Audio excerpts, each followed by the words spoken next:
This is Brandon Lee with BetFirms.com here with your 2012 North Carolina football predictions. The North Carolina Tar Heels are coming off a 7-6 campaign from 2011, which ended in a 24-41 loss to Missouri in the Independence Bowl. It was an eventful season in Chapel Hill as Butch Davis was fired in July over an NCAA investigation and replaced by defensive coordinator Everett Withers. The investigation led to a postseason ban in 2012 for UNC, which means they have no chance to play in the ACC title game or a bowl game. UNC has hired Larry Fedora to be its next head coach. Fedora led Southern Miss to a school record 12 wins last year, compiling a 34-19 career record in 4 seasons at Southern Miss. Aside from the postseason ban, he steps into a good situation. The Tar Heels welcome back 13 starters and a ton of talent from last year's squad. Here is a look at their offense and defense, as well as my prediction on where they'll finish in the Coastal Division. The Tar Heels featured one of the best offenses in the ACC last season, scoring 28 points and averaging 393 total yards per game. They returned 7 starters on offense, including many of their best players on this side of the ball. This unit should be even better in 2012. UNC has one of the best quarterbacks in the ACC returning. Junior Bryn Renner came out of nowhere to complete 68.3% of his passes for 3,086 yards with 26 touchdowns to 13 interceptions as a sophomore last year. He could put up even bigger numbers this season. Running back Giovanni Bernard had an outstanding freshman campaign, rushing for 1,253 yards on 5.2 yards per carry with 13 touchdowns.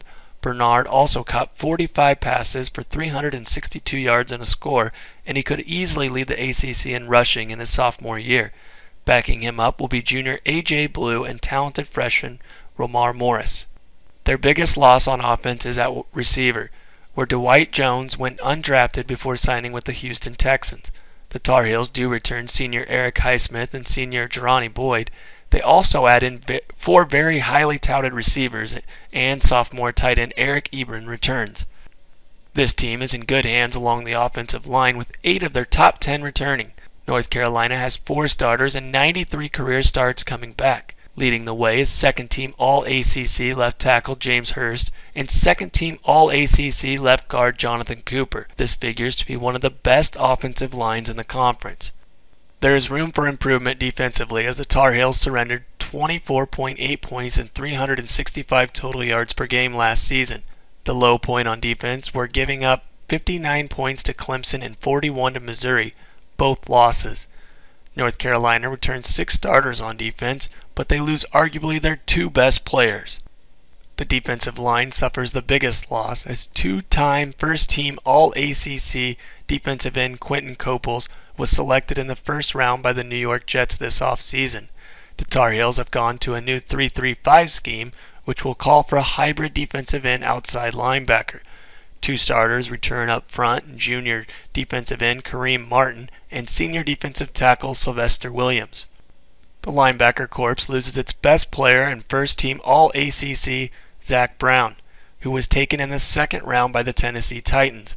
They do return their number 2 tackler and senior middle linebacker Kevin Reddick, while sophomore band Norkeithius Otis and sophomore weak side linebacker Travis Hughes are each talented but raw. The secondary returns 3 players with at least 8 career starts. Senior Gene Robinson and junior Trey Boston are the best of the bunch. The new 3-3-5 scheme will emphasize speed, and the Tar Heels certainly have plenty of it in the secondary. Now for my ACC prediction. I have North Carolina finishing 2nd in the Coastal Division. I certainly feel that the Tar Heels have as much returning talent as any team in the Coastal. The main reason I have them pick 2nd behind Virginia Tech is the fact that they will not be playing in the postseason no matter where they finish. Players could have a hard time staying focused and motivated, knowing that their fate has already been decided for them by the NCAA. North Carolina has the easiest schedule in the ACC, avoiding both Florida State and Clemson from the Atlantic, which bodes well for them.